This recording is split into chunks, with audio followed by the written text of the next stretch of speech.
PSC tips and ട്രിക്സിലേക്ക് ഏവർക്കും സ്വാഗതം. വരുന്ന LDC 2024, LGS 2024 എക്സാംസിന് വേണ്ടി പ്രിപ്പയർ ചെയ്യുന്നവർക്ക് വേണ്ടിയിട്ടുള്ള സിലബസ് പ്രകാരമുള്ള ഫ്രീ ക്ലാസ്സുകൾ നമ്മുടെ ചാനലിലൂടെ സ്റ്റാർട്ട് ചെയ്തിട്ടുണ്ട്. ഒരു ദിവസം 6 ക്ലാസ്സുകൾ വെച്ചാണ് വരുന്നത്. അപ്പോൾ 6 ക്ലാസ്സുകൾ ഏതൊക്കെയാണെന്ന് ഞാനൊന്ന് പറയാം. തുടക്കക്കാർക്ക് വേണ്ടിയിട്ടാണ്. ഒരുപാട് പേര് പുതിയതായിട്ട് വന്നിട്ടുള്ളവരുണ്ട്. അപ്പോൾ ആദ്യം മുതലേ ഫോളോ ചെയ്ത് വരുന്നവർക്ക് കൃത്യമായിട്ട് ഏത് സമയത്താണെന്നൊക്കെ അറിയാം. പുതുതായിട്ട് ജോയിൻ ചെയ്തവർക്ക് വേണ്ടിയിട്ട് പറയാം. ആദ്യത്തെ ക്ലാസ് 6 മണിക്കാണ്, കാലത്ത് 6 മണിക്ക് സ്റ്റാർട്ട് ചെയ്യും. ദെൻ അടുത്തത് 9 മണിക്കാണ്. അത് കഴിഞ്ഞിട്ട് 12 മണിക്ക് അടുത്ത ക്ലാസ് വരും. ദെൻ അത് കഴിഞ്ഞ് 3 മണിക്ക് അടുത്ത ക്ലാസ് വരും. ഓക്കെ, ഇത്രയും ക്ലാസ് എന്ന് പറയുന്നത് ഇത് റെക്കോർഡഡ് ക്ലാസ് ആണ്. ഇതിൽ GK പോർഷൻസും മാത്സും ഇംഗ്ലീഷും എല്ലാം കവർ ചെയ്യും. ദെൻ അത് കഴിഞ്ഞ് രാത്രി 8 മണിക്ക് PYQ ഡിസ്കഷൻ ആണ് വരുന്നത്.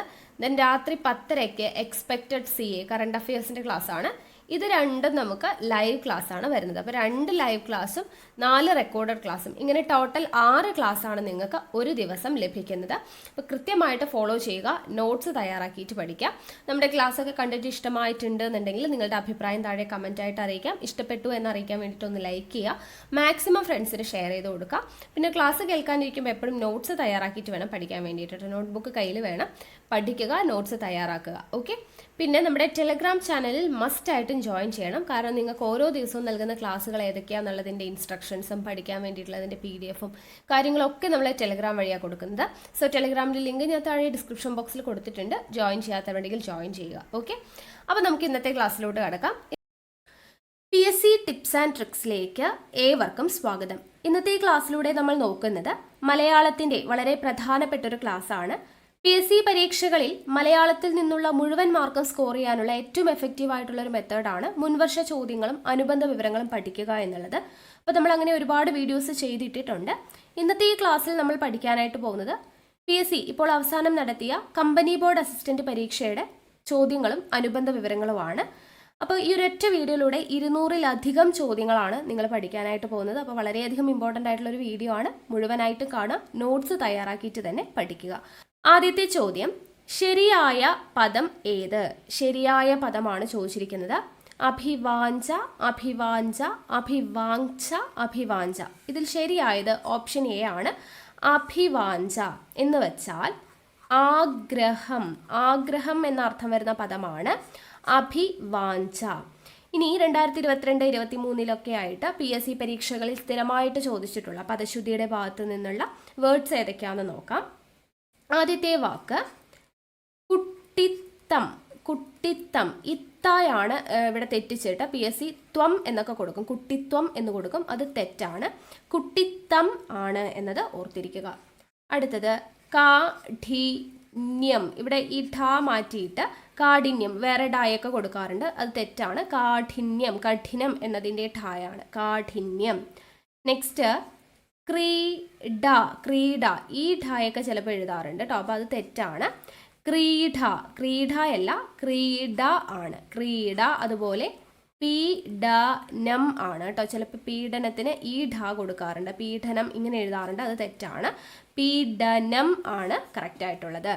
നെക്സ്റ്റ് വേർഡ് കണ്ടു പിടിത്തം ആണ് കേട്ടോ, കണ്ടു പിടിത്തം ആണ്. കഴിഞ്ഞ എക്സാമിന് ചോദിച്ചിട്ടുണ്ടായിരുന്നത് കണ്ട് പിടുത്തം എന്നുള്ളതാണ്. പിടുത്തം, കണ്ടു പിടിത്തമാണ് കറക്റ്റ്. അപ്പോൾ ഇത്രയും വേർഡ്സ് കഴിഞ്ഞ ഡിഗ്രി ലെവൽ പ്രിലിംസ് സ്റ്റേജ് 1-ന് ചോദിച്ചിട്ടുള്ള വേർഡ്സ് ആണ്. കുട്ടിത്തം, കാഠിന്യം, ക്രീഡ, പീഡനം, കണ്ടു പിടിത്തം. ഓക്കെ, നെക്സ്റ്റ് വേർഡ് ആഴ്ച പതിപ്പ്. ഓക്കെ, അപ്പോൾ ഇവിടെ ഒരു ചായയേ ഉള്ളൂ, 2 ചായ, ഇരട്ടിപ്പൊന്നും ഇല്ല ചായക്ക് കേട്ടോ. ആഴ്ച പതിപ്പ് എന്നുള്ളതാണ്. ആഴ്ച എന്ന് എഴുതി കഴിഞ്ഞാൽ, ഈ ച എന്ന് ഇങ്ങനെ എഴുതി കഴിഞ്ഞാൽ അത് തെറ്റാണ്.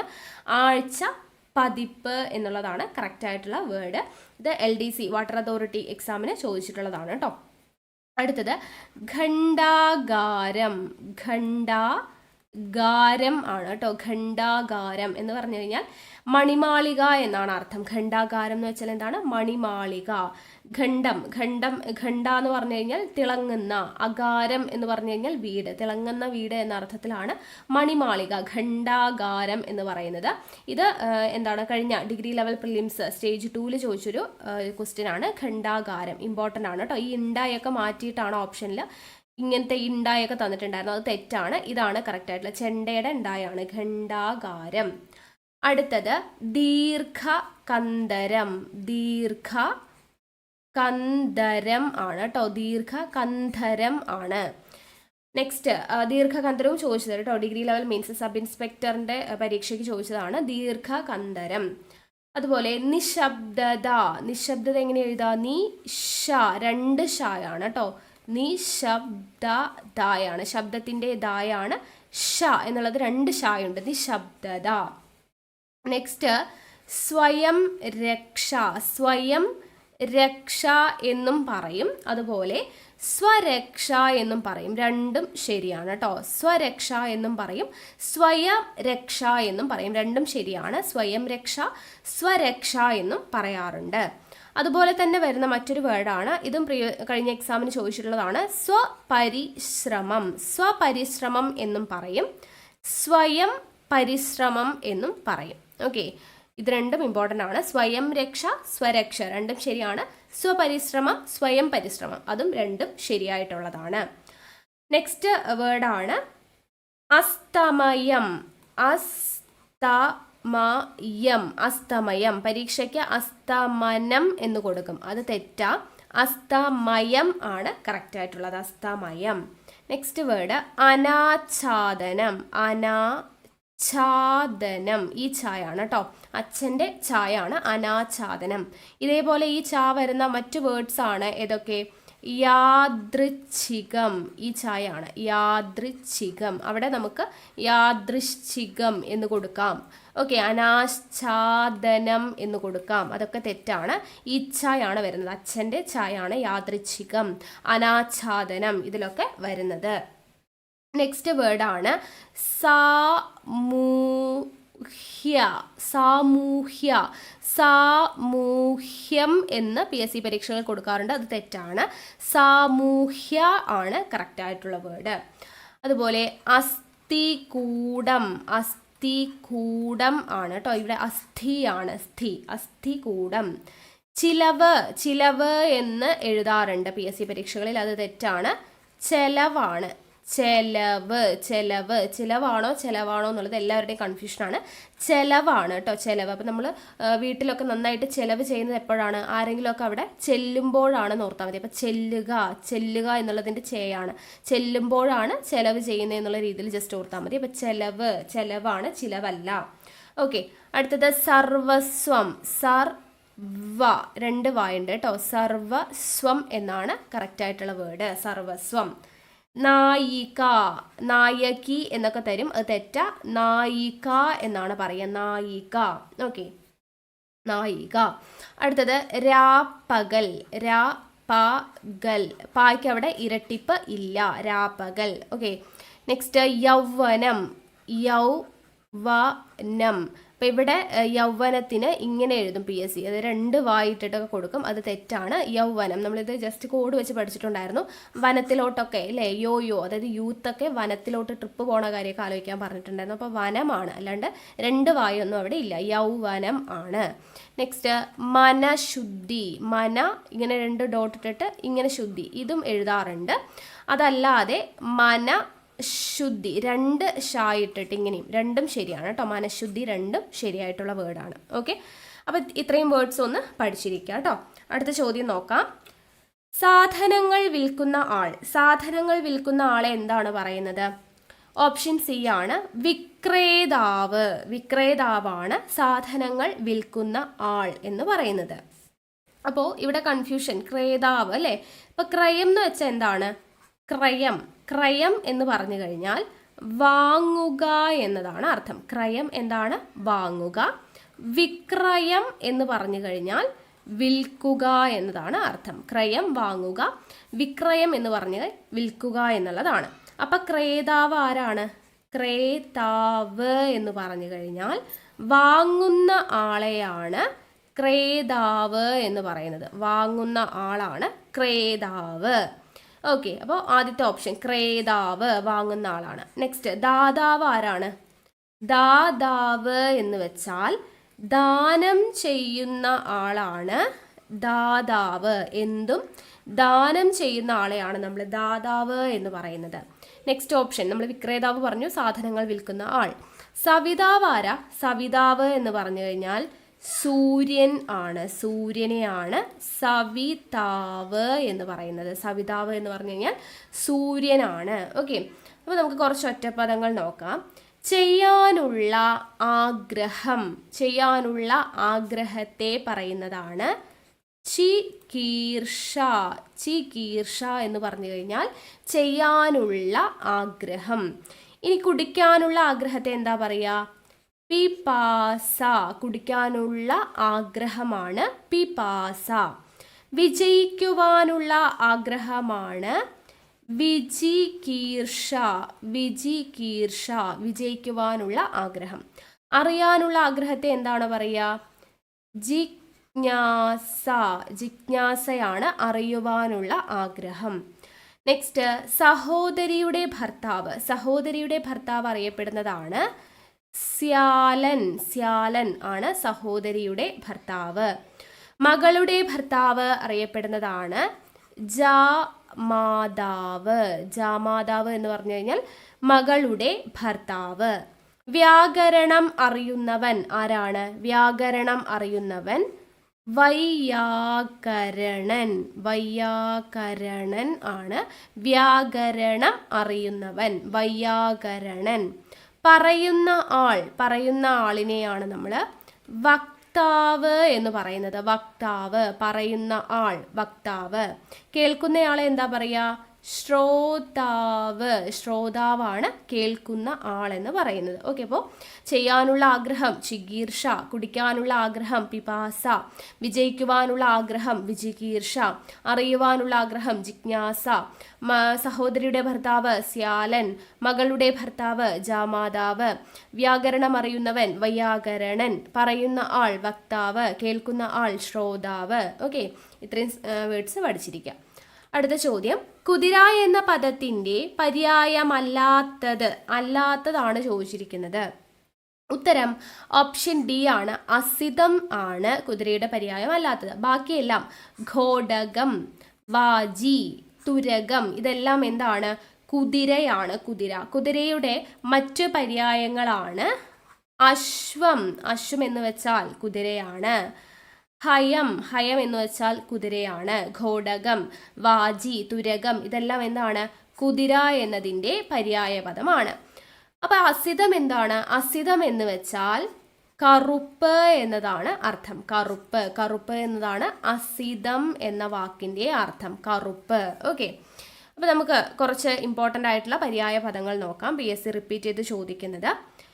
കോഴി, കോഴിയുടെ പര്യായമാണ് രൂപധം. രൂപധം. ചരണായുധം, ചരണായുധം. അതുപോലെ കുക്കുടകം, കുക്കുടകം എന്ന് പറഞ്ഞാൽ കോഴിയാണ്. കുക്കുടം എന്ന് പറഞ്ഞു കഴിഞ്ഞാലും എന്താണ്? കോഴിയാണ്. കൃഗവാഗു, എന്താണ്? കൃഗവാഗു എന്ന് പറഞ്ഞു കഴിഞ്ഞാലും കോഴിയാണ് കേട്ടോ. കൃഗവാഗു, കൃഗം എന്ന് പറഞ്ഞു കഴിഞ്ഞാൽ തൊണ്ടയാണ് കേട്ടോ. തൊണ്ടയിൽ നിന്നും ശബ്ദമുണ്ടാക്കുന്ന എന്നുള്ള ഒരു അർത്ഥത്തിലാണ് കൃഗവാഗു. രൂപധം, ചരണായുധം, കുക്കുടകം, കുക്കുടം, കൃഗവാഗു ഇതെല്ലാം എന്താ? കോഴിയുടെ പര്യായ പദങ്ങളാണ്. അടുത്തത് നദി. നദിയുടെ പര്യായ പദങ്ങളാണ് തടിനി. ഇതെല്ലാം പ്രീവിയസ് ഇയറിൽ ചോദിച്ചിട്ടുള്ളതാണ് കേട്ടോ. തടിനി. അതുപോലെ വാഹിനി, വാഹിനി. തരംഗിണി, തരംഗിണി. സരിത്ത്, സരിത്ത്. സ്രവന്തി, സ്രവന്തി ഇതെല്ലാം എന്താണ്? നദിയുടെ പര്യായ പദങ്ങളാണ്. തടിനി, വാഹിനി, തരംഗിണി, സരിത്ത്, സ്രവന്തി എന്നിവ. നെക്സ്റ്റ് തലമുടി. തലമുടിയുടെ പര്യായ പദങ്ങളാണ് ഒന്ന് കുന്തളം, കുന്തളം. ചിഗുരം, ചിഗുരം. കേശം, കേശം. വേണി, വേണി. കജം, കജം ഇതെല്ലാം എന്താണ്? തലമുടിയാണ്. കുന്തളം, ചിഗുരം, കേശം, വേണി, കജം. നെക്സ്റ്റ് മാംസം. മാംസം എന്ന് പറയുന്നതിൻ്റേത് പിശീതം, പിശീതം. പലലം ഇതെല്ലാം എന്താണ്? മാംസമാണ് കേട്ടോ. പിശിതം, പലലം എന്നിവ മാംസമാണ്. അടുത്തത് കുട്ടി. കുട്ടിയുടെ പര്യായം ആണ് അർഭകൻ. എന്താണ്? അർഭകൻ. അനുരക്തൻ. അനുരക്തൻ. അതുപോലെ അർഭകൻ, കിഷോരൻ കേട്ടോ. അനുരക്തൻ ഇല്ല. അനുരക്തൻ എന്ന് പറഞ്ഞു കഴിഞ്ഞാൽ ഉണ്ടല്ലോ കാമുകനാണ് കേട്ടോ. ഓക്കെ, കാമുകനാണ്. കിഷോരൻ. കിഷോരൻ എന്ന് പറഞ്ഞു കഴിഞ്ഞാൽ കുട്ടിയാണ്. ബാലൻ. ബാലൻ എന്ന് വെച്ച് കഴിഞ്ഞാൽ കുട്ടിയാണ്. പൈതൽ. പൈതൽ എന്ന് വെച്ച് കഴിഞ്ഞാൽ കുട്ടിയാണ്. അർഭകൻ, കിഷോരൻ, ബാലൻ, പൈതൽ. ഇനി അനുരക്തൻ എന്ന് പറഞ്ഞാൽ എന്താണ്? കാമുകനാണെന്ന് പറഞ്ഞു. അപ്പോൾ കാമുകന്റെ മറ്റ് പര്യായ പദങ്ങളൊന്നും നമുക്ക് നോക്കാം അല്ലേ. കാമുകൻ എന്ന് പറയുന്നതിൻ്റെ പര്യായ പദങ്ങളാണ് ഒന്ന് അനുരക്തൻ. അനുരക്തൻ എന്നും പറയും, അനുഗൻ എന്നും പറയും. അനുരക്തൻ എന്ന് പറയും, അനുഗൻ എന്ന് പറയും. അതുപോലെ കമ്രൻ. കമ്രൻ എന്ന് പറഞ്ഞു കഴിഞ്ഞാലും കാമുകനാണ്. കമനൻ. കമനൻ എന്ന് പറഞ്ഞു കഴിഞ്ഞാലും കാമുകനാണ്. കമിതാവ്. കമിതാവ്. ഇതെല്ലാം കാമുകന്റെ പര്യായങ്ങളാണ്. നെക്സ്റ്റ് നാവ്.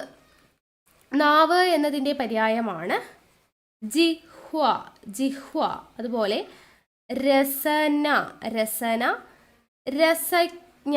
രസജ്ഞ. ജിഹ്വ, രസന, രസജ്ഞ. ഇതെല്ലാം എന്താണ്? നാവിൻ്റെ പര്യായ പദങ്ങളാണ്. അതുപോലെ ധനം. ധനത്തിൻ്റെ പര്യായ പദങ്ങളാണ് അർത്ഥം. അർത്ഥം എന്ന് പറഞ്ഞാൽ ധനമാണ്. ദ്രവ്യം എന്ന് പറഞ്ഞു കഴിഞ്ഞാൽ ധനമാണ്. സമ്പത്ത്. സമ്പത്ത് ധനമാണ്. വിത്തം. വിത്തം എന്ന് പറഞ്ഞു കഴിഞ്ഞാൽ ധനമാണ്. ഓക്കെ, അപ്പോൾ ഇത്രയും പര്യായ പദങ്ങൾ ഓർത്തിരിക്കുക. അടുത്ത ചോദ്യം, നിരാമയം എന്നതിൻ്റെ വിപരീത പദം എഴുതുക. നിരാമയത്തിൻ്റെ വിപരീത പദം എന്താണ്? ആമയമാണ്. ആമയം. എന്താണ് നിരാമയം? നിരാമയം എന്ന് പറഞ്ഞു കഴിഞ്ഞാൽ ദുഃഖമില്ലാതെ. ദുഃഖമില്ലാതെ എന്നർത്ഥം വരുന്ന പദമാണ് നിരാമയം എന്ന് പറയുന്നത്. ആമയം എന്താണ്? അപ്പോൾ ആമയം എന്ന് പറഞ്ഞു കഴിഞ്ഞാൽ ദുഃഖം അല്ലെങ്കിൽ രോഗം എന്നർത്ഥം വരുന്ന പദമാണ് ആമയം. ദുഃഖം അല്ലെങ്കിൽ രോഗം. അപ്പോൾ ഇനി ബാക്കി ഓപ്ഷൻസ് നോക്കാം. വിനിമയം. എന്താണ് വിനിമയം? കൈമാറ്റം ചെയ്യുക. കൈമാറ്റം ചെയ്യുക എന്നതാണ് വിനിമയം. വിലയനം. വിലയനം എന്ന് പറഞ്ഞു കഴിഞ്ഞാൽ ലയിക്കൽ. ലയിക്കലാണ് വിലയനം എന്ന് പറഞ്ഞു കഴിഞ്ഞാൽ. അനാമയം എന്ന് പറയുന്നൊരു വേർഡ് ഇല്ല. ഓക്കെ, അപ്പോൾ വിനിമയം കൈമാറ്റം ചെയ്യുക, വിലയനം എന്ന് പറഞ്ഞു കഴിഞ്ഞാൽ ലയിക്കൽ, ആമയം എന്ന് പറഞ്ഞു കഴിഞ്ഞാൽ ദുഃഖം അല്ലെങ്കിൽ രോഗം എന്നർത്ഥമാണ്. അപ്പം ഇതുപോലെ PSCക്ക് സ്ഥിരമായി ചോദിക്കുന്ന കുറച്ച് വിപരീത പദങ്ങൾ നോക്കാം. ശാശ്വതം. ശാശ്വതം എന്നതിൻ്റെ വിപരീത പദമാണ് നൈമിഷികം. നൈമിഷികം. ശാശ്വതത്തിൻ്റെ വിപരീത പദം എന്താണ്? നൈമിഷികം. ആവിർഭവിക്കുക. ആവിർഭവിക്കുക എന്നതിൻ്റെ വിപരീത പദമാണ് തിരോഭവിക്കുക. തിരോഭവിക്കുക. ആവിർഭവിക്കുക എന്നതിൻ്റെ വിപരീത പദമാണ് തിരോഭവിക്കുക. വൃഷ്ടി. വൃഷ്ടി എന്നതിൻ്റെ വിപരീത പദമാണ് സമഷ്ടി. സമഷ്ടി. വൃഷ്ടി എന്നതിൻ്റെ വിപരീതം എന്താണ്? സമഷ്ടി. അടുത്തത് അണിയം. അണിയം എന്നതിൻ്റെ വിപരീത പദമാണ് അമരം. അമരം. അടുത്തത് ഭൗതികം. ഭൗതികം എന്നതിൻ്റെ വിപരീത പദമാണ് ആത്മീയം. ആത്മീയം. ഭൗതികം, ആത്മീയം. കൃതജ്ഞൻ. കൃതജ്ഞൻ എന്നതിൻ്റെ വിപരീത പദമാണ് കൃതജ്ഞൻ. കൃതജ്ഞൻ. ഓക്കെ, കൃതജ്ഞൻ, കൃതജ്ഞൻ ആണ് വിപരീതം. ഓജം. ഓജം എന്നതിൻ്റെ വിപരീത പദം എന്താണ്? യുഗ്മം ആണ്. യുഗ്മം. ഓജം എന്നതിൻ്റെ വിപരീത പദം എന്താണ്? യുഗ്മം. ഖണ്ഡനം. ഖണ്ഡനം എന്നതിൻ്റെ വിപരീത പദമാണ് മണ്ഡനം. മണ്ഡനം. ഖണ്ഡനം, മണ്ഡനം. ഗർഹണീയം. ഗർഹണീയം എന്നതിൻ്റെ വിപരീതം സ്പൃഹണീയം ആണ് കേട്ടോ. സ്പൃഹണീയം. സ്പൃഹണീയം. ഗർഹണീയം, സ്പൃഹണീയം. നദം. നദം എന്നതിൻ്റെ വിപരീതമാണ് ഉന്നതം. ഉന്നതം. നദം, ഉന്നതം. തിക്തം. തിക്തം എന്നതിൻ്റെ വിപരീത പദമാണ് മധുരം. തിക്തം എന്നാൽ കയ്പ്. ഓക്കെ, തിക്തത്തിൻ്റെ വിപരീതം എന്താണ്? മധുരം. അടുത്തത് ത്യാജ്യം. ത്യാജ്യം എന്നതിൻ്റെ വിപരീത പദമാണ് ഗ്രാഹ്യം. ഗ്രാഹ്യം എന്നത്. ഓക്കെ, ഇത്രയും വേർഡ്സ് കിട്ടിയെന്ന് വിശ്വസിക്കുന്നു. അടുത്ത ചോദ്യം, അബദ്ധം പ്രവർത്തിക്കുക എന്ന അർത്ഥം വരുന്ന ശൈലി. അബദ്ധം പ്രവർത്തിക്കുക എന്ന അർത്ഥം വരുന്ന ശൈലിയാണ് കാടു കാട്ടുക. കാട് കാട്ടുക. അപ്പോൾ PSC ഇമ്പോർട്ടൻ്റ് ആയിട്ടുള്ള കുറച്ച് ശൈലികൾ നമുക്ക് നോക്കാം. കുറുന്തോട്ടിക്കും വാദം. ഇമ്പോർട്ടൻ്റ് ആയിട്ടുള്ളതാണ്. കുറുന്തോട്ടിക്കും വാദം. കുറുന്തോട്ടിക്കും വാദം എന്നതിൻ്റെ അർത്ഥം എന്താണ്? ഏറെ പ്രാഗൽഭ്യമുള്ള കാര്യത്തിൽ വീഴ്ച സംഭവിക്കുക. ഏറെ പ്രാഗൽഭ്യമുള്ള കാര്യത്തിൽ വീഴ്ച സംഭവിക്കുക എന്ന അർത്ഥം വരുന്നതാണ് കുറുന്തോട്ടിക്കും വാദം എന്ന് പറയുന്നത്. അടുത്തത്, അഴകുള്ള ചക്കയിൽ ചുളയില്ല. അഴകുള്ള ചക്കയിൽ ചുളയില്ല എന്നതിൻ്റെ അർത്ഥം എന്താണ്? പുറം മോടി കണ്ട് ഭ്രമിക്കരുത്. അടുത്തത്, തിരുവായ്ക്കെതിർവായില്ല. തിരുവായ്ക്കെതിർവായില്ല എന്ന് പറഞ്ഞു കഴിഞ്ഞാൽ എന്താ അർത്ഥം? അലംഘനീയമായ വാക്ക് എന്നതാണ് കേട്ടോ. അലംഘനീയമായ വാക്ക് എന്നതാണ് തിരുവായ്ക്കെതിർവായില്ല എന്നതിൻ്റെ അർത്ഥം. അടുത്തത്, കടയ്ക്കൽ തതച്ചാലേ തലയ്ക്കൽ പൊടിക്കൂ. ഓക്കെ, എന്താണ് കടയ്ക്കൽ? കടയ്ക്കൽ നനച്ചാലേ തലയ്ക്കൽ പൊടിക്കൂ. കടയ്ക്കൽ നനച്ചാലേ തലയ്ക്കൽ പൊടിക്കൂ എന്നതിൻ്റെ അർത്ഥം വരുന്നത് എന്താണ്? ശരിയായ പ്രവൃത്തിക്ക് ശരിയായ ഫലം ലഭിക്കൂ. ഇരിക്കും മുൻപ് കാൽ നീട്ടരുത്. ഇരിക്കും മുൻപ് കാൽ നീട്ടരുത് എന്ന അർത്ഥം എന്താണ്? ഏതു കാര്യത്തിലും വേണ്ടത്ര ശ്രദ്ധയും ക്ഷമയും വേണം. അടുത്തത്, വിശപ്പിന് കറിയും വേണ്ട, ഉറക്കത്തിന് പായും വേണ്ട. എന്തിൻ്റെ അർത്ഥമാണ്? ആവശ്യക്കാരന് ഔചിത്യമില്ല എന്നർത്ഥമാക്കുന്ന ശൈലിയാണ്. വിശപ്പിന് കറിയും വേണ്ട, ഉറക്കത്തിന് പായും വേണ്ട. ഇത് ഇമ്പോർട്ടൻ്റ് ആണ് കേട്ടോ. വിശപ്പിന് കറിയും വേണ്ട, ഉറക്കത്തിന് പായും വേണ്ട എന്നതിൻ്റെ അർത്ഥം എന്താണ്? ആവശ്യക്കാരന് ഔചിത്യമില്ല. അടുത്തത്, നനഞ്ഞിറങ്ങിയാൽ കുളിച്ചു കയറണം. നനഞ്ഞിറങ്ങിയാൽ കുളിച്ചു കയറണം എന്നതിന് എന്താണ് അർത്ഥം? ഒരു കാര്യത്തിന് വേണ്ടി തുനിഞ്ഞാൽ അത് നേടണം. കഴിഞ്ഞാൽ അത് നേടണം എന്നാണ് അർത്ഥം. അടുത്തത്, ഗണപതി കല്യാണം. ഗണപതി കല്യാണം എന്ന് വെച്ചാൽ എന്താ അർത്ഥം? നടക്കാത്ത കാര്യമാണ് ഗണപതി കല്യാണം എന്ന് പറഞ്ഞു കഴിഞ്ഞാൽ. ഇരുതല മൂരി എന്നാൽ ഏഷണിക്കാരൻ. ഇരുതല മൂരി എന്നാൽ ഏഷണിക്കാരൻ. നക്ഷത്രം എണ്ണിക്കുക എന്നതിൻ്റെ അർത്ഥം എന്താണ്? വിഷമിപ്പിക്കുക. അടുത്ത വേർഡ്, അടുക്കള കാണുക. അടുത്ത ശൈലിയാണ് അടുക്കള കാണുക എന്ന് പറഞ്ഞു കഴിഞ്ഞാൽ ഉള്ളുകള്ളി അറിയുക എന്നതാണ് അടുക്കള കാണുക. താപ്പാന എന്ന് വെച്ചാൽ പരിചയ സമ്പന്നൻ ആണ് താപ്പാന. രാമേശ്വരത്തെ ക്ഷൗരം എന്ന് വെച്ചാൽ പൂർത്തിയാക്കാത്ത പ്രവൃത്തിയാണ് രാമേശ്വരത്തെ ക്ഷൗരം എന്ന് പറയുന്നത്. ഓക്കെ, ആദ്യാവസാനക്കാരൻ എന്താണ്? ആദ്യാവസാനക്കാരൻ എന്ന് പറഞ്ഞാൽ പ്രധാന പങ്കാളി. ആലത്തൂർ കാക്ക എന്ന് വെച്ച് കഴിഞ്ഞാൽ ആശിച്ച് കാലം കഴിക്കുന്നവൻ. ഓക്കെ, ഇത്രയും കിട്ടിയോ? അടുത്ത ചോദ്യം, തലമുടി എന്ന പദത്തിന് സമാനമായ പദം. നമ്മൾ നേരത്തെ പറഞ്ഞല്ലേ, പര്യായ പദങ്ങളുടെ കാര്യം പറഞ്ഞപ്പോൾ തലമുടിയുടെ പര്യായം പറഞ്ഞതാണ്. തലമുടി എന്ന പദത്തിന് സമാനമായ പദം കുന്തളം ആണ്. നമ്മൾ മറ്റെന്തൊക്കെ വേർഡ്സ് ആണ് തലമുടിക്ക് പറഞ്ഞത്? ഏതൊക്കെ പര്യായങ്ങളാണ് പറഞ്ഞത്? കുന്തളം പറഞ്ഞു, അതുപോലെ ചിഗുരം പറഞ്ഞു, കേശം പറഞ്ഞു, വാണി എന്ന് പറഞ്ഞു അല്ലേ. അതുപോലെ കജം, കജം എന്ന് പറഞ്ഞാൽ തലമുടിയാണ്. കുഴൽ, കുഴൽ എന്ന് പറഞ്ഞു കഴിഞ്ഞാൽ തലമുടിയാണ്. ചിഗുരം, കേശം, വാണി, കജം, കുഴൽ, കുന്തളം ഇതെല്ലാം എന്താണ്? തലമുടി എന്നതിൻ്റെ സമാന പദങ്ങളാണ്. ഇനി ഈ കുന്തകം എന്ന് വെച്ചാൽ എന്താ? കുന്തകം, കുന്തകം എന്ന് വെച്ചാൽ മുല്ല എന്നതാണ് അർത്ഥം. കുന്തകം, കുന്തം ഈ ഇന്തായാണ് കേട്ടോ. കുന്തകം, കുന്തം ഇതെല്ലാം എന്താണ്? മുല്ല എന്നുള്ള മീനിങ് ആണ്. അടുത്തത് ഇരുളി. ഇരുളി എന്ന് വെച്ച് കഴിഞ്ഞാൽ രണ്ടർത്ഥമുണ്ട്.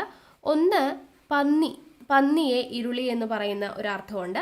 അതല്ലാതെ കരിഞ്ജീരകം, ഔഷധമായിട്ടൊക്കെ ഉപയോഗിക്കുന്ന കരിഞ്ജീരകം ഉണ്ടല്ലോ, അതിനെയും ഇരുളി എന്ന് പറയാറുണ്ട്. നാരായം, നാരായം എന്ന് വെച്ചാൽ എഴുത്താണി, ഓലയിലൊക്കെ എഴുതത്തില്ലേ, അതിനെയാണ് താളിയോലയിലൊക്കെ എഴുതുന്ന എഴുത്താണിയാണ് നാരായം എന്ന് പറയുക, എഴുത്താണി. ഓക്കെ, അപ്പോൾ നമ്മൾ കുറേയധികം പര്യായ പദങ്ങൾ ഓൾറെഡി പറഞ്ഞതാണ്, അപ്പോൾ അത് വീണ്ടും പറയുന്നില്ല. ഈ വേർഡ്സ് ഒക്കെ പഠിച്ചിരിക്കുക കേട്ടോ. തലമുടിയുടെ പര്യായ പദങ്ങൾ എന്തൊക്കെയാണ്? ചിഗുരം, കേശം, വാണി, കജം, കുഴൽ, കുന്തളം.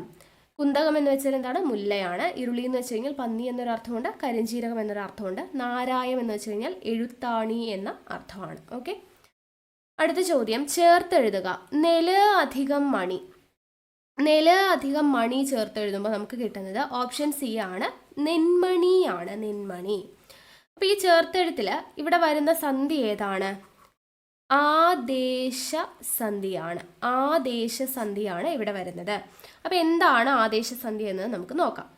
രണ്ട് വർണ്ണങ്ങൾ തമ്മിൽ ചേരുമ്പോൾ ഒരു വർണ്ണം പോയിട്ട് മറ്റൊരു വർണ്ണം വരുന്നതിനെയാണ് ആദേശസന്ധി എന്ന് പറയുക. ആ ദേശത്ത് മറ്റൊരെണ്ണം വരുന്നു, ഒരെണ്ണം പോയിട്ട് ആ ദേശത്തേക്ക് മറ്റൊരു സന്ധി വരുന്നു, മറ്റൊരു വർണ്ണം വരുന്നു, അതിനെയാണ് ആദേശസന്ധി എന്ന് പറയാം. രണ്ട് വർണ്ണങ്ങൾ കൂടി ചേരുമ്പോൾ ഒരു വർണ്ണം പോയി മറ്റൊരു വർണ്ണം വരുന്നതിനെയാണ് ആദേശസന്ധി എന്ന് പറയാം. ഫോർ എക്സാമ്പിൾ, ഇപ്പോൾ ഇവിടെ എങ്ങനെയാണ്? നെല് അധികം മണി ചേർന്നിട്ട് നെന്മണി എന്നായിട്ട് മാറി അല്ലേ. അപ്പോൾ ഇവിടെ നമുക്ക് നെന്മണി എന്ന് തന്നിട്ടുണ്ട്. അത് നമ്മൾ പിരിച്ചെഴുതുന്ന സമയത്ത് നമുക്ക് മനസ്സിലാവുകയാണ് രണ്ട് വർണ്ണങ്ങൾ തമ്മിൽ ചേർന്നപ്പോൾ. ഇവിടെ ല് ആണ് അല്ലേ തന്നിരിക്കുന്നത്. ല് അധികം മാ ആണ് വന്നിട്ടുള്ളത്. അപ്പോൾ ഇവിടെ ല് അധികം മാ എന്ന് പറയുമ്പോഴാണ് അല്ലേ വന്നിരിക്കുന്നത്. ല് അധികം മായാണ് ചേർന്നിരിക്കുന്നത്. ഇവിടെ എന്തായിട്ട് മാറിയത്? ന് അധികം മായായിട്ട് മാറി. അപ്പോൾ ഇവിടെ മാ രണ്ടിടത്തും കോമൺ ആയിട്ടുണ്ട് അല്ലേ. ഇവിടെ ല് ആണ്, അത് പോയിട്ട് പകരം വന്നത് ആരാ? ന് ആണ് വന്നത്. അപ്പോൾ ഒരു വർണ്ണം പോയി, ല് എന്ന് പറയുന്ന വർണ്ണം പോയിട്ട് ന് എന്ന് പറയുന്ന വർണ്ണം വന്നു. അപ്പോൾ ഇതിനെയാണ് ആദേശസന്ധി എന്ന് പറയുന്നത്. ഓക്കെ ആണല്ലോ. അപ്പോൾ അതിന് മറ്റ് എക്സാമ്പിളാണ് വെള് അധികം മാ ചേരുമ്പോൾ എന്തായിട്ട് മാറുന്നു? വെണ്മയായിട്ട് മാറുന്നു. അപ്പോൾ ഇവിടെ എങ്ങനെയാണ്? ള് അധികം മായാണ്, അത് പോയിട്ട് എന്തായിട്ട് മാറി? വെണ്മ എന്ന് പറയുമ്പോൾ ണ് അധികം മായാണ്. അപ്പോൾ ഇവിടെയും മായുണ്ട്, ഇവിടെയും മായുണ്ട്. ഈ ള് എന്ന് പറയുന്ന വർണ്ണം പോയിട്ട് പകരം ആര് വന്നു? ണ് വന്നു. അപ്പോൾ ഒരു വർണ്ണം പോയിട്ട് മറ്റൊരു വർണ്ണം വന്നു. സോ ഇതെന്താ? വെണ്മ എന്ന് പറയുന്നത് ആദേശസന്ധിയാണ് എന്ന് നമുക്ക് പറയാം. അതുപോലെ മറ്റൊരു എക്സാമ്പിളാണ് കല് അധികം മദം ചേരുമ്പോൾ എന്ത് കിട്ടും? കന്മദം എന്ന് കിട്ടും. കന്മദം. അപ്പോൾ ഇവിടെയും ല് അധികം മായാണ്, അത് ഇങ്ങോട്ട് പോകുമ്പോൾ ന് അധികം മായായിട്ട് മാറി. ഇപ്പം മായ ഇവിടെയുണ്ട്, ഇവിടെയുണ്ട്. അപ്പം ന് ആണ് ഇവിടെ അധികമായിട്ട് വന്നിരിക്കുന്നത് അല്ലേ. ല് പോയിട്ട് ന് വന്നു. അപ്പോൾ ഇവിടെ എന്താ? ആദേശസന്ധിയാണ്. അതുപോലെ താങ്കൾ, താൻ അധികം കൾ ചേരുമ്പോഴാണ് താങ്കൾ ആയിട്ട് മാറുന്നത്. അപ്പോൾ ഇവിടെ എന്താണ് പ്രത്യേകത?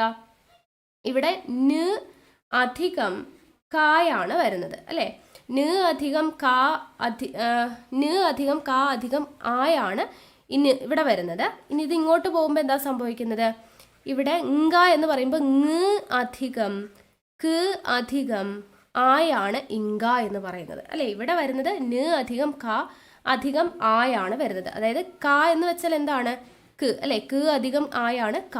അപ്പം ന് അധികം, ഇത് ന് ആണ്, ന് അധികം ക്ക് അധികം ആയാണ് ക ഇവിടെ വരുന്നത്. ഇവിടേക്ക് വരുമ്പോൾ അത് എന്തായിട്ട് മാറി? ഇങ്കായായിട്ട് മാറി. ഇങ്ക എന്ന് പറഞ്ഞു കഴിഞ്ഞാൽ ങ് അധികം ക്ക് അധികം ആയാണ്. അപ്പോൾ ഇവിടെയും ക്ക് ഉണ്ട്, ഇവിടെ ആയുണ്ട്. ഇവിടെയും ക്ക് ഉണ്ട്, ഇവിടെ ആയുണ്ട്. ഇവിടെ ന് എന്നതിന് പകരം ഇവിടെ എന്ത് വന്നു? ങ് എന്ന് പറയുന്ന വർണ്ണം പുതിയതായിട്ട് വന്നു ചേർന്നു. ഓക്കെ, അപ്പോൾ അതുകൊണ്ട് ഇത് എന്താ? ആദേശ സന്ധിയാണ് എന്ന് നമുക്ക് പറയാം. അടുത്ത എക്സാമ്പിൾ മരം അധികം ചാടി എന്നത് ചേർന്നിട്ട് എന്തായിട്ട് മാറി? മരം ചാടി ആയിട്ട് മാറി. അപ്പോൾ ഇവിടെ എന്താ വരുന്നത്? മരം മരം എന്ന് പറയുമ്പോൾ ഇത് മ് ആണ്. മ് അധികം ച എന്ന് പറയുന്നത് എന്താണ്? ച് അധികം ആയാണ് ചാ. അപ്പം മ് അധികം ച് അധികം ആയാണ് വരുന്നത്. അതെന്തായിട്ട് മാറി ഇവിടെ? മരഞ്ചാടി ആയിട്ട് മാറി. അതായത് ഇഞ്ച എന്ന് പറയുന്നത് എന്താ? ഞ് അധികം ച് അധികം ആയാണ് ഇഞ്ച എന്ന് പറയുന്നത്. അപ്പോൾ ഇവിടെയും ച് ഉണ്ട്, ഇവിടെയും ച് ഉണ്ട്, ഇവിടെയും ആയുണ്ട്, ഇവിടെയും ആയുണ്ട്. എക്സ്ട്രാ വന്നത് എന്താ? ഇവിടുത്തെ മ് പോയി, പകരം ഞ് വന്നു അല്ലേ? അപ്പോൾ ഒരു വർണ്ണം പോയിട്ട് മറ്റൊരു വർണ്ണം വന്നു. സോ ഇതെന്താണ്? ആദേശ സന്ധിയാണ്. ഓക്കെ ആണല്ലോ. അപ്പോൾ ഇതാണ് ആദേശ സന്ധി എന്ന് പറയുന്നത് കേട്ടോ. രണ്ട് വർണ്ണങ്ങൾ തമ്മിൽ ചേരുമ്പോൾ ഒരു വർണ്ണം പോയിട്ട് മറ്റൊരു വർണ്ണം വരുന്നു. കണ്ടോ? ഇവിടെ ല് പോയിട്ട് ന് വന്നു. അപ്പോൾ ഇത് ആദേശസന്ധ്യ. ഇവിടെ ല് പോയിട്ട് ന് വന്നു. അപ്പോൾ ഇത് ആദേശസന്ധ്യ. ഇവിടെയും ല് പോയിട്ട് ന് വന്നു. ഇവിടെ ന് പോയിട്ട് ങ് വന്നു. ഇവിടെ മ് പോയിട്ട് ഞ് വന്നു. കണ്ടോ? ഒരെണ്ണം പോയി, ഒരു വർണ്ണം പോയിട്ട് മറ്റൊരു വർണ്ണം വരുന്നതിനെയാണ് ആദേശസന്ധി എന്ന് പറയുന്നത്. ഫോർ എക്സാമ്പിൾ നെന്മണി, വെണ്മ, മരഞ്ചാടി, താങ്കൾ, കന്മദം, ഇങ്ങനെയുള്ള വേർഡ്സ് ഒക്കെയാണ്. ഓക്കെ, അടുത്ത ചോദ്യം, കൂട്ടത്തിൽ പെടാത്തത് ഏത്? ഇവിടെ ഉത്തരം ഓപ്ഷൻ ബി ആണ്. തടിനി, തടിയനാണ് കൂട്ടത്തിൽ പെടാത്തത്. ബാക്കിയെല്ലാം ശരിയാ. കേമൻ അതിൻ്റെ സ്ത്രീലിംഗമാണ് കേമി. അവൻ എന്നതിൻ്റെ സ്ത്രീലിംഗമാണ് അവൾ. ആങ്ങള എന്നതിൻ്റെ സ്ത്രീലിംഗമാണ് പെങ്ങൾ. തടിനി എന്നതിൻ്റെ സ്ത്രീലിംഗമാണോ തടിയൻ? അല്ല. തടിനി എന്ന് വെച്ചാൽ എന്താണ്? നമ്മൾ നേരത്തെ നദിയുടെ പര്യായങ്ങൾ പഠിച്ചില്ലേ? അപ്പോൾ തടിനി എന്ന് വെച്ച് കഴിഞ്ഞാൽ നദി എന്നതാണ് അർത്ഥം. ഇപ്പോൾ തടിയൻ, തടിയൻ എന്നതിൻ്റെ സ്ത്രീലിംഗം വരണമെങ്കിൽ തടിച്ചി എന്ന് വരണ്ടായിരുന്നു അല്ലേ? അപ്പോൾ ഇവിടെ അതുകൊണ്ടാണ് ഇത് തെറ്റിപ്പോയത്. ബി ആണ് തെറ്റിപ്പോയത്. തടിനി എന്ന് വെച്ചാൽ നദി എന്നാണ് അർത്ഥം. ഇനി ഈ തടിനിയാണ് നദി. ഈ തടിനി എന്താ? ഈ തടിനി എന്ന് പറഞ്ഞു കഴിഞ്ഞാൽ മൺപാത്രം എന്നതാണ് അർത്ഥം കേട്ടോ. ഈ തടിനി എന്താണ്? മൺപാത്രം. മൺപാത്രം എന്നതിൻ്റെ അർത്ഥം വരുന്നതാണ് തടിനി എന്ന് പറയുന്നത്. അപ്പോൾ ഇതുപോലെ കുറച്ച് സ്ത്രീലിംഗം പുല്ലിംഗം നമുക്ക് നോക്കാം.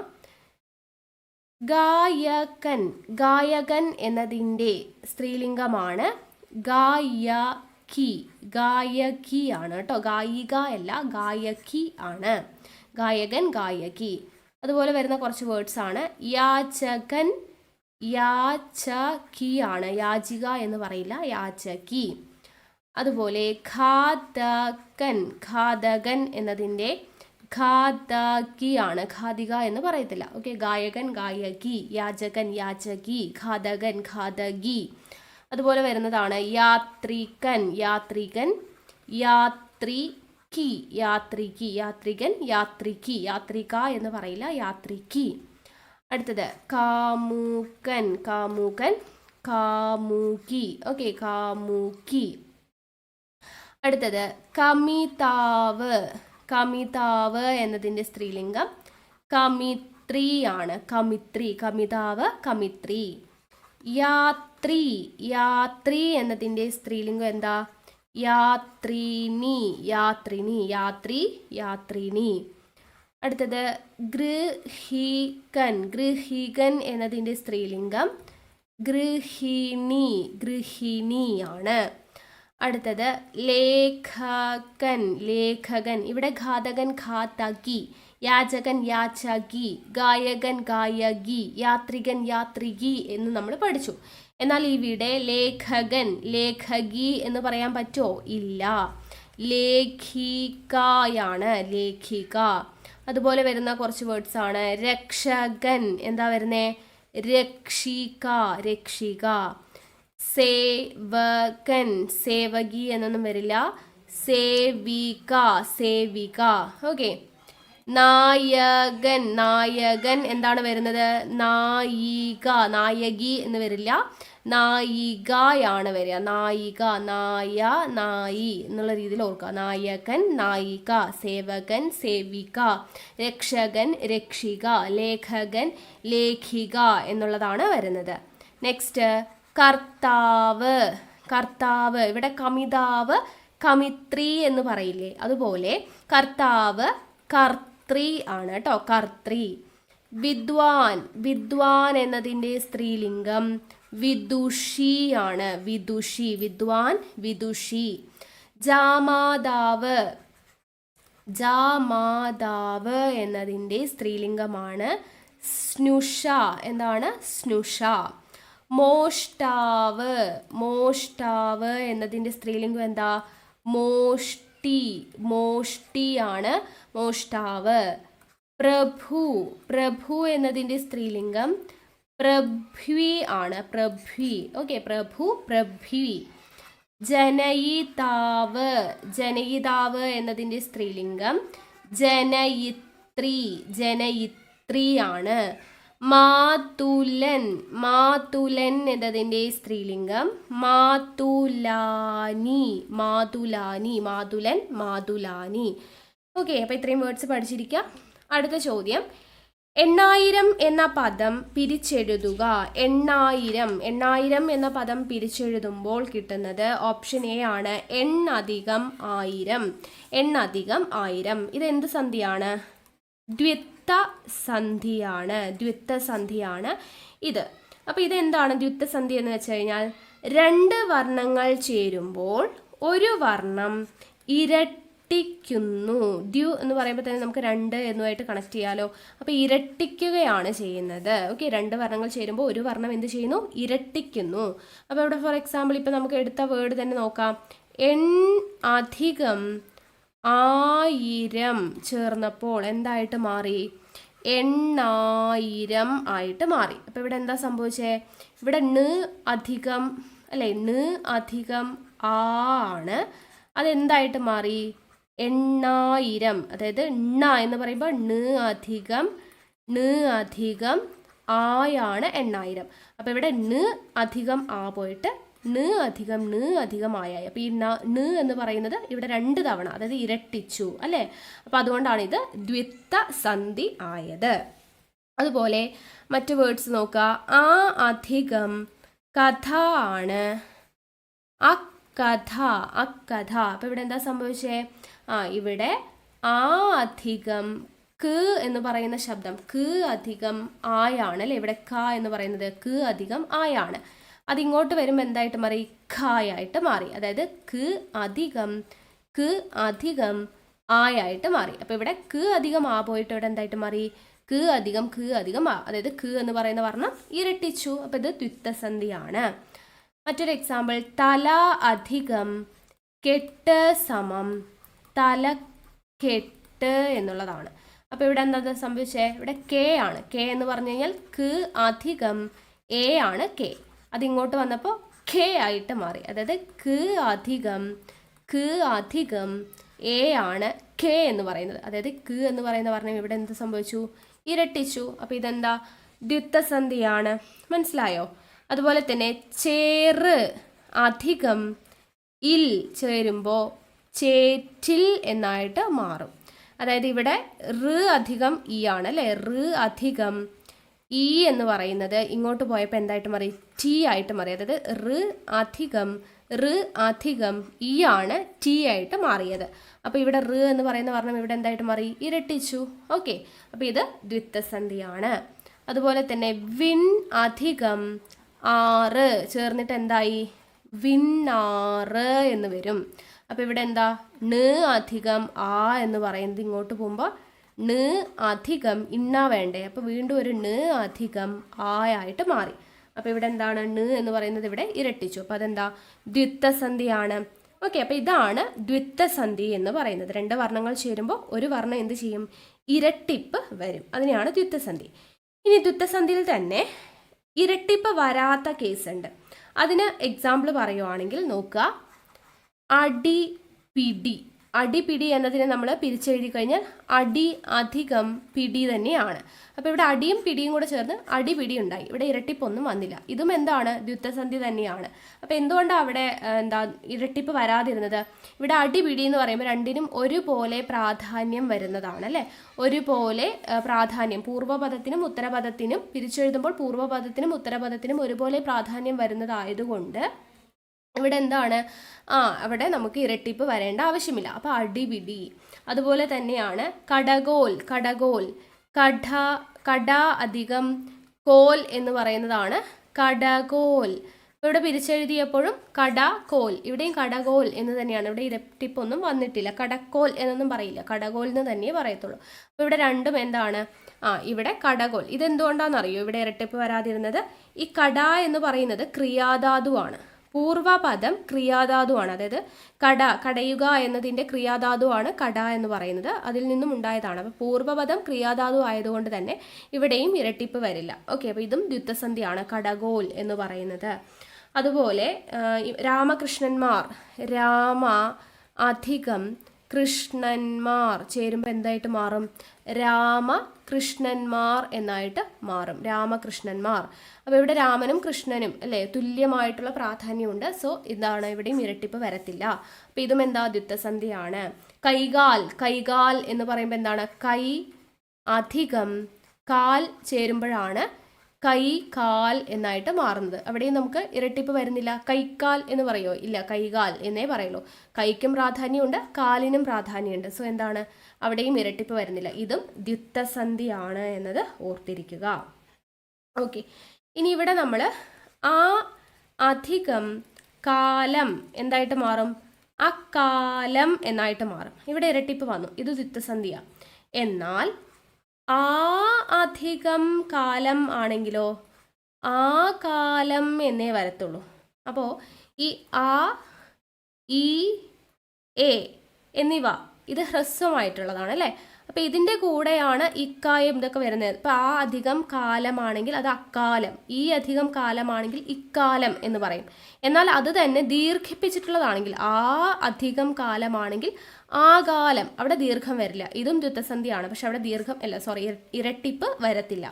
ഇനി അതുപോലെ ഈ അധികം കാലം ഇക്കാലം ആണ്.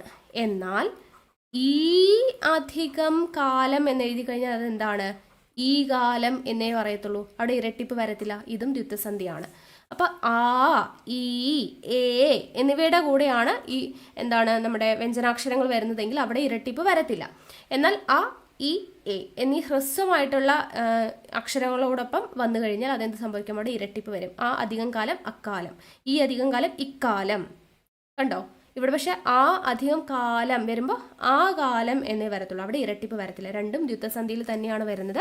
അപ്പോൾ ഇവിടെ ദീർഘമാണോ ഹ്രസ്വമാണോ എന്ന് നോക്കിയതിന് ശേഷം വേണം നിങ്ങൾ ഇരട്ടിപ്പ് വരുമോ ഇല്ലയോ എന്നുള്ളത് തീരുമാനിക്കാനായിട്ട്.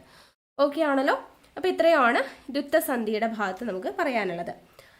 അടുത്ത ചോദ്യം, താഴെ പറയുന്നതിൽ ശരിയായ വാക്യം ഏത്?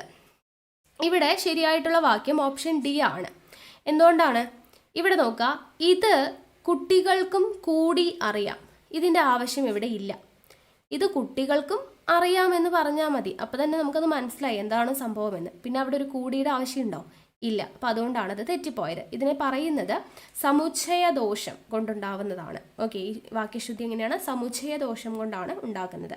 അതായത് സമുച്ചയദോഷം എന്ന് പറയുമ്പോൾ ഈ കൂടി, ഒരു, എങ്കിൽ, ഇങ്ങനെയുള്ള ആവശ്യമില്ലാതെ അവിടെ ഇവിടെയൊക്കെ ചേർക്കുക. അതിനെയാണ് സമുച്ചയദോഷം. കൂടി, അതുപോലെ എങ്കിൽ, ഒരു, ഇങ്ങനെയുള്ള കാര്യങ്ങളൊക്കെ അനാവശ്യമായിട്ട് ചേർത്തിട്ടാണ്, അതാണ് സമുച്ചയദോഷം എന്ന് പറയുന്നത്. അങ്ങനെ ഉണ്ടാവുന്ന വാക്യശുദ്ധിയാണ്. അപ്പോൾ അതിൽ വരുന്നതാണ് ഈ കൂടി എന്ന് പറയുന്നത്. അപ്പോൾ ഇതും കുട്ടികൾക്കും അറിയാമെന്ന് പറഞ്ഞാൽ മതി. ഇത് കുട്ടികൾക്കും കൂടി എന്ന് പറയേണ്ട ആവശ്യമില്ല. അടുത്തത്, അവർ ഓരോ വീട് തോറും കയറി.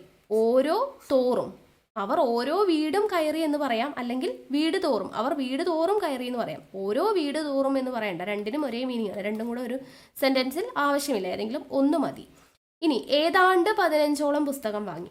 ഒന്നുകിൽ ഏതാണ്ട് 15 പുസ്തകം വാങ്ങി എന്ന് പറയാം, ഇല്ലെങ്കിൽ 15ഓളം പുസ്തകം വാങ്ങി എന്ന് പറയാം. ഈ ഏതാണ്ടും ഓളവും അത് ഒരുമിച്ച് വരേണ്ട ആവശ്യം ഇല്ല. അടുത്ത് നോക്കിക്കേ, തിങ്കളാഴ്ച തോറും ഇറങ്ങുന്ന വാരികയാണിത്. തിങ്കളാഴ്ച തോറും ഇറങ്ങുന്ന വാരികയാണിത്. ഇവിടെ പ്രത്യേകിച്ച് കുഴപ്പമൊന്നുമില്ല. എല്ലാ തിങ്കളാഴ്ച തോറും എന്നൊക്കെ കൊടുത്തിട്ടുണ്ടെങ്കിൽ അവിടെ തെറ്റാണ് അല്ലേ. അപ്പോൾ എല്ലാ തോറും ഇത് ഒരുമിച്ച് വരാൻ പാടില്ല. അതുപോലെ തന്നെ ഓരോ തോറും ഇതും ഒരുമിച്ച് വരാൻ പാടില്ല. ഇനി ഏതാണ്ട് ഓളം, ഏതാണ്ട് ഓളം ഒരുമിച്ച് വരാൻ പാടില്ല. പിന്നെ ആവശ്യമില്ലാത്ത സ്ഥലത്ത് എന്ത് വരാൻ പാടില്ല? കൂടി, എങ്കിൽ ഇതൊന്നും ആവശ്യമില്ലാതെ വരാൻ പാടില്ല. ഓക്കെ, അപ്പോൾ അതൊക്കെ കൊണ്ടാണ് ഇത് തെറ്റിപ്പോയത്. ഓപ്ഷൻ ഡി ആണ് കറക്റ്റായിട്ട് വരുന്നത്. തിങ്കളാഴ്ച തോറും ഇറങ്ങുന്ന വാരികയാണ് എന്നുള്ളതാണ് കറക്റ്റായിട്ട് വരുന്നത്. ഓക്കെ, അപ്പോൾ നമ്മൾ പറഞ്ഞു എങ്കിൽ, കൂടി, അങ്ങനെയുള്ളൊന്നും ആവശ്യമില്ലാതെ ചേർക്കണ്ട. ഫോർ എക്സാമ്പിൾ പറയുവാണ്, നോക്കുക, പറയുന്നത് എനിക്കും കൂടി കേൾക്കാം.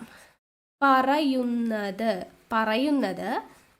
എനിക്കും കൂടി കേൾക്കാം. നമ്മൾ സ്ഥിരമായിട്ടൊക്കെ ഇങ്ങനെ ഉപയോഗിക്കാറുണ്ട്, പക്ഷെ അത് തെറ്റാ. പറയുന്നത് എനിക്കും കേൾക്കാം എന്ന് മതി. ഇവിടെ കൂടിയുടെ ആവശ്യമുണ്ടോ? ഇല്ല. എനിക്കും കേൾക്കാം എന്ന് പറഞ്ഞാൽ തന്നെ എന്താ, അത് അണ്ടർസ്റ്റുഡ് ആണ് അല്ലേ. അപ്പോൾ പറയുന്നത് എനിക്കും കേൾക്കാം എന്ന് മതി, അവിടെ കൂടിയുടെ ആവശ്യമില്ല. അതുപോലെ മറ്റൊരു എക്സാമ്പിൾ, പശു ഒരു കുളമ്പുള്ള മൃഗമാണ്. പശു കുളമ്പുള്ള മൃഗമാണെന്ന് നമുക്കറിയാം. പിന്നെയും അവിടെ ഒരു എന്ന് പറയേണ്ട ആവശ്യമുണ്ടോ? ഇല്ല. പശു ഒരു കുളമ്പുള്ള മൃഗമാണോ? അല്ല. അപ്പോൾ ഒരു കുളമ്പ് എന്നുള്ളൊരു മീനിങ് ആവും. പശു കുളമ്പുള്ള മൃഗമാണെന്ന് പറഞ്ഞാൽ മതി, ഒരു എന്ന് പറയേണ്ട ആവശ്യമില്ല. ഓക്കെ. അപ്പം ഇങ്ങനെ ആവശ്യമില്ലാതെ ഇങ്ങനെ ചേർക്കുന്നതിനെയാണ് സമുച്ചയ ദോഷം എന്ന് പറയുന്നത്. അതുപോലെ മറ്റൊരു എക്സാമ്പിളാണ്, ഞാൻ അവിടെയും പോകുമെന്നും അവനെ കാണാമെന്നും പറഞ്ഞു. ഇവിടെ എന്താ തെറ്റ്? ഞാൻ അവിടെയും പോകുമെന്നും അവനെ കാണാമെന്നും പറഞ്ഞു. ഞാൻ അവിടെ പോകുമെന്നും എന്ന് മതി. ഈ യും എന്ന് പറയുന്നതിൻ്റെ ആവശ്യമുണ്ടോ? ഇല്ല. ഞാൻ അവിടെയും പോകുമെന്നും എന്ന് വേണ്ട. ഞാൻ അവിടെ പോകുമെന്നും അവനെ കാണാമെന്നും പറഞ്ഞു എന്ന് മതി അല്ലേ. അപ്പോൾ ഇവിടെ യും എന്ന് പറയുന്നത് വീണ്ടും എടുത്തു പറയേണ്ട ആവശ്യമില്ല. അപ്പോൾ അതുകൊണ്ടാണ് അത് തെറ്റിപ്പോയത്. ഓക്കെ. അപ്പോൾ ഇങ്ങനെയുള്ളതൊക്കെ എന്താണ്? വാക്യശുദ്ധി. നമുക്ക് വാക്യശുദ്ധിയിൽ വരുന്ന കുറച്ച് കാര്യങ്ങളാണ് പറഞ്ഞു തന്നത്, ടിപ്സാണ്. ഈ എല്ലാ തോറും ഒരുമിച്ച് വേണ്ട, ഓരോ തോറും ഒരുമിച്ച് വേണ്ട, ഏതാണ്ട് ഓളം ഒരുമിച്ച് വേണ്ട, കൂടി, എങ്കിൽ, അങ്ങനെ ആവശ്യമില്ലാതെ ചേർക്കേണ്ട. ഓക്കെ. ചില വേർഡ്സ് ഒക്കെ നമുക്ക് തെറ്റിച്ചു കൊടുക്കും. പ്രത്യേകമായിട്ട് ഇപ്പോൾ ഹാർദവമായി എന്നൊക്കെ പറഞ്ഞു കൊടുക്കും. ഹാർദം എന്നതാണ് ശരി അല്ലേ. നമ്മളിതൊക്കെ മുന്നത്തെ ക്ലാസ്സുകളിൽ മുൻവർഷ ചോദ്യങ്ങൾ ഡിസ്കസ് ചെയ്തപ്പോഴൊക്കെ പറഞ്ഞിട്ടുള്ളതാണ്. ഹാർദവം എന്ന് പറഞ്ഞു കഴിഞ്ഞാൽ തെറ്റാണ്, ഹാർദം എന്ന് മതി. അപ്പോൾ അതൊക്കെ ചിലപ്പോൾ വേർഡ്സിൻ്റെ ഇടയിൽ അതിഥി ഇതൊക്കെ കറക്റ്റായിട്ട് എഴുതാതെ സ്പെല്ലിംഗ് അല്ലെങ്കിൽ എഴുതുന്നത് തെറ്റിച്ചിട്ട് കൊടുക്കാറുണ്ട്. ഇത് കറക്റ്റായിട്ടുള്ളതാണ് കേട്ടോ. അപ്പോൾ ഇതിനെയൊക്കെ തെറ്റിച്ച് കൊടുക്കാറുണ്ട്. അപ്പോൾ അങ്ങനെയൊക്കെയാണ് നമുക്ക് എന്താ വാക്യശുദ്ധിയിലൊക്കെ വരുന്നത്. ഓക്കെ. അപ്പോൾ ഇത്രയാണ് നമ്മുടെ ഇന്നത്തെ ക്വസ്റ്റ്യൻസ് എന്ന് പറയുന്നത്. അപ്പോൾ കമ്പനി ബോർഡ് അസിസ്റ്റൻറ്റിൻ്റെ 10 ചോദ്യങ്ങളും അതിൻ്റെ അനുബന്ധ വിവരങ്ങളുമാണ് പറഞ്ഞത്. അപ്പോൾ നിങ്ങൾക്കിത് യൂസ്ഫുൾ ആയെന്ന് വിചാരിക്കുന്നു. അപ്പോൾ ഇതുപോലുള്ള വീഡിയോസ് നമ്മൾ ഇടയ്ക്ക് ഇങ്ങനെ അപ്ലോഡ് ചെയ്തുകൊണ്ടിരിക്കും. മാക്സിമം കണ്ട് പ്രയോജനപ്പെടുത്തുക. ഓക്കെ ആണല്ലോ. അപ്പോൾ അടുത്ത ക്ലാസ്സുമായിട്ട് വീണ്ടും കാണാം. താങ്ക്